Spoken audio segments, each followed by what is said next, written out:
کمداملا حاجی مرزا 6 سال می شود که شوهر من در بستر بیماری خواب است. یک چند مراتبه موی سرش را خودم گرفتم، لیکن آدمان میگن که اگر زن موی سر شوهر را گیرد نکاحش بریده می شود. شما از نقطه نظر اسلام این را چقدر شرح می دهید؟ التماس جوابش را همین روز گردانید. من چند بار برای همه شما اعلام کردم، باز اعلام میکنم، همین زنک ها را فتواهاشون گوش نکنید، زیرا همه اونها بی سواد هستند. هیچ کدام اونها یگان مدرسه تمام نکردند، هیچ کدام اونها یگان مفسر قرآن و محدث نیستند. از این خاطر این زنی که موی سر شوهر می تراشد در حالتی که شوهر احتیاج به همین زن دارد، به خدا قسم در هر یک تار موی او تو 10 حسنات میگیری، در هر یک تار موی او. این احترام شوهر از همه بالاست. نکاح بریده نمی شود. پیغمبر خدا میگویند اذا غسلت المرأة ثياب زوجها كتب الله لها 1000 حسنه و غفر لها 1000 خطیئه.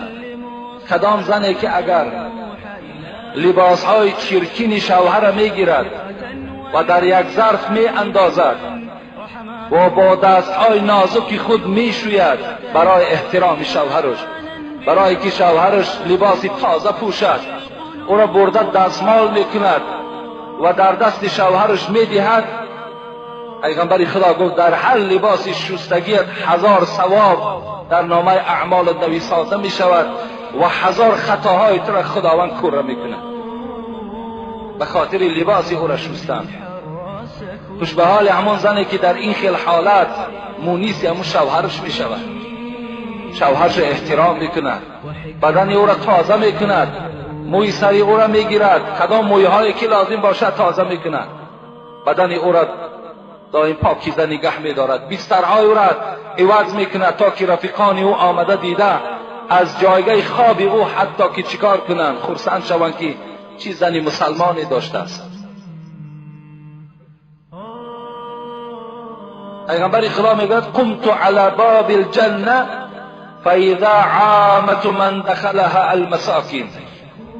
من وقتی که شب معراج نزد در جنت بودم نگاه کردم در جنت فقط فقیرها و مسکینها در آمده ایستاده، فقط فقیرها و مسکینها را خدا وارد جنت کرده ایستاده است.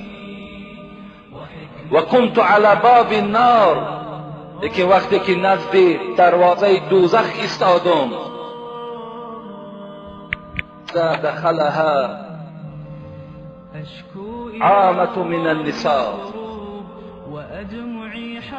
لیکن وقتی دروازه دوزخ را نگاه کردم هر کسی که داخل می شود دوزخ فقط زنها بودند، اکثریت زنها را در دوزخ دیدیم. به خاطر چی است؟ پیغمبر خدا وقتی روز عید این سخن گفت، زنها گفتن به خاطر چی ای پیغمبر اینقدر زنها وارد دوزخ شدند؟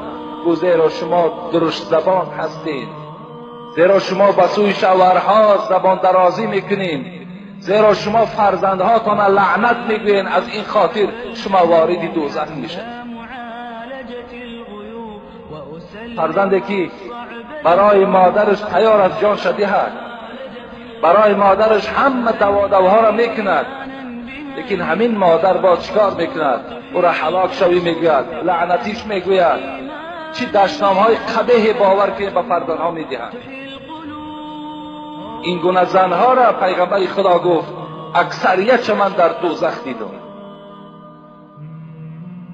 خوش به حال همون زنی که این گونه معامله ها را نسبت شوهرشان میکنند. خوش به حالتان باور کنید ان شاء الله شما جنت را خریدید. رضا الزوج هو رضا الله. در بعضی حدیث ها آمده است رضاگی شوهر حتی رضاگی پروردگار هم هست. چه رضاگی پدر و مادر هم رضاگی خدا میگویند، برای زنها رضاگی شوهر هم رضاگی خدا میگویند.